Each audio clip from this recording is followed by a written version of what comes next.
It's been an exciting month with the LG M5. And today I'm thrilled to bring you my 1 month later review. We'll be diving into the performance, features, and overall experience after spending quality time with this fantastic TV.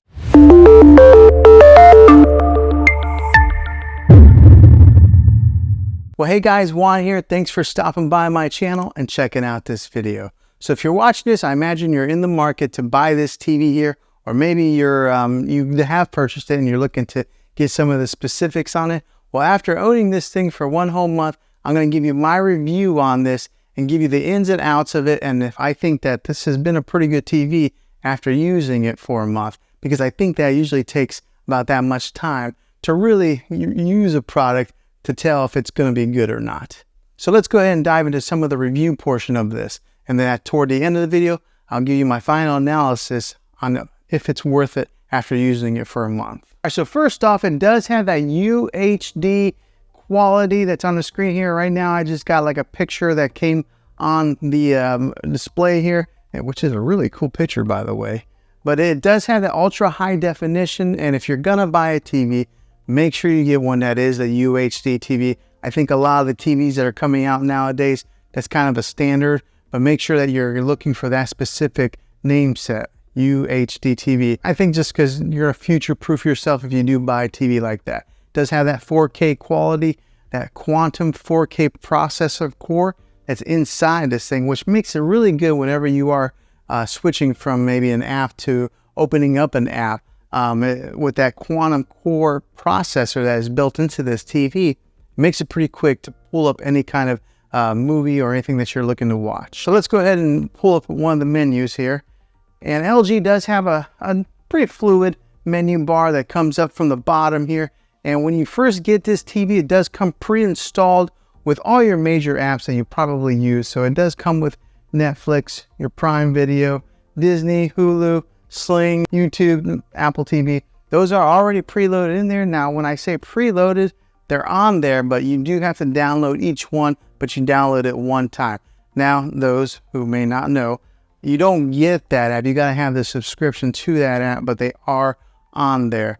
But say you don't have a subscription to any of these apps on here, the good thing about LG is they do have some free content that they offer. So over here, if you can see, there is a one that says CH free, and on that, it's kind of like their channel that has like almost kind of like open air TV. Okay, so if you look over here on the menu some more, there's one that's called Peacock. That's like their latest and greatest app that just came to the LG App Store, and it's got a slew of free content on there as well.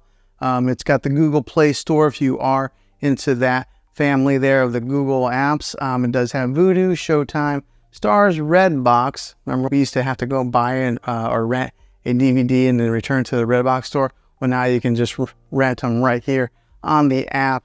It's got the CBS All Access, Spotify, so if you do want to listen to any type of music, you can do that right here on the TV. And then it's got a YouTube TV if you're into that. And then also just, well, the regular YouTube app below it. So it has pretty much all your major apps that you're probably looking to consume any type of media on. Now, one that it is missing is the Spectrum TV app, which for myself, that's how I watch regular TV.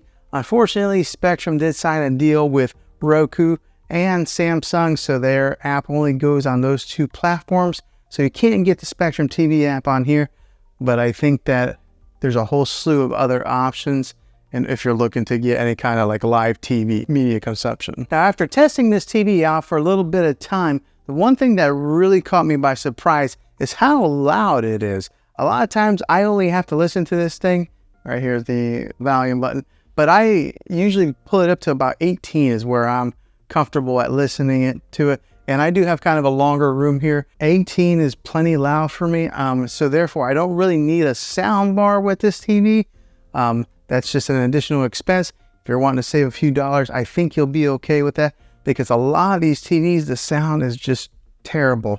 But with this one here, it performed pretty well. Now, if you do want to get some of those booming bass sounds whenever you're watching your action TV or anything like that, then yeah, look at maybe adding a sound bar to enhance your movie watching experience. But if you're just looking to save a few bucks, this TV, the sound in it will do just fine. Now, like I mentioned before earlier in the video, it does have that quantum core processor that helps push that 4K content on this thing, which is great because it gives you that nice, crisp, clear image like this one here that's on the screensaver.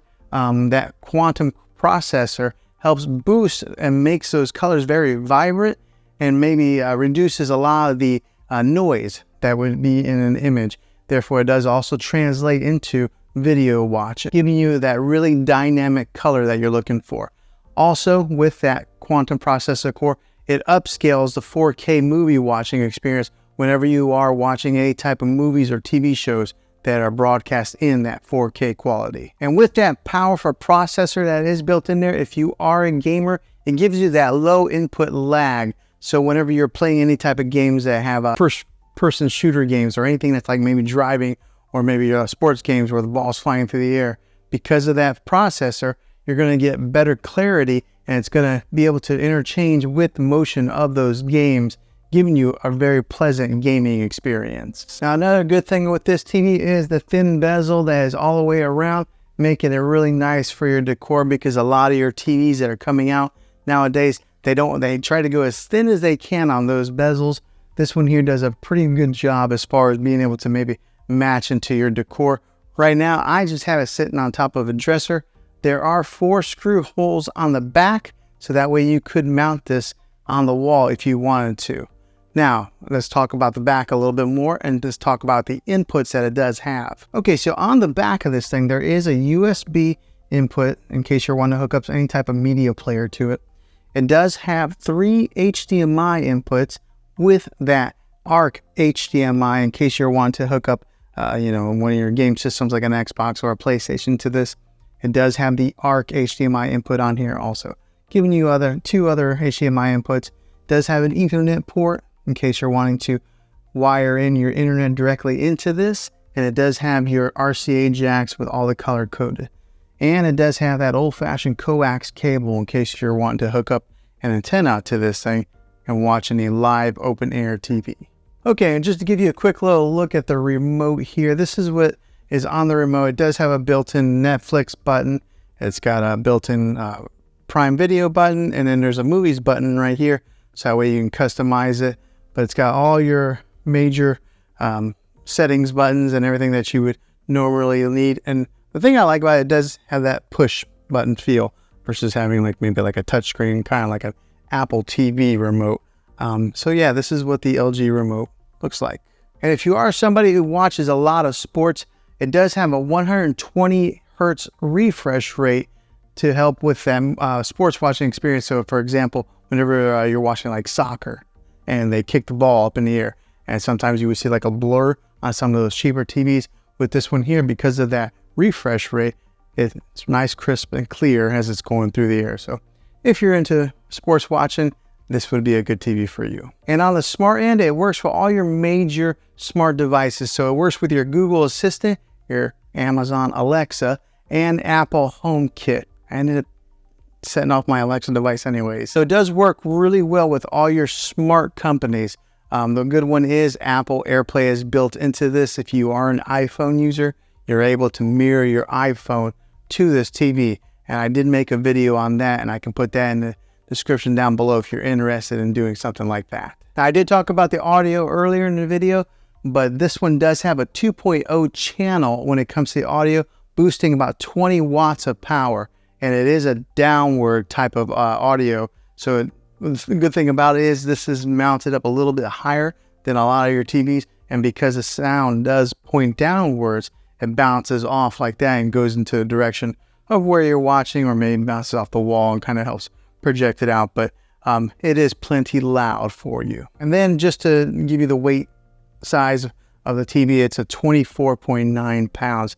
So it does have a little bit of weight to it, but the bigger the TV, the heavier they are. And then fresh out of the box, whenever you do buy one of these LG TVs, they do come with a 1-year warranty.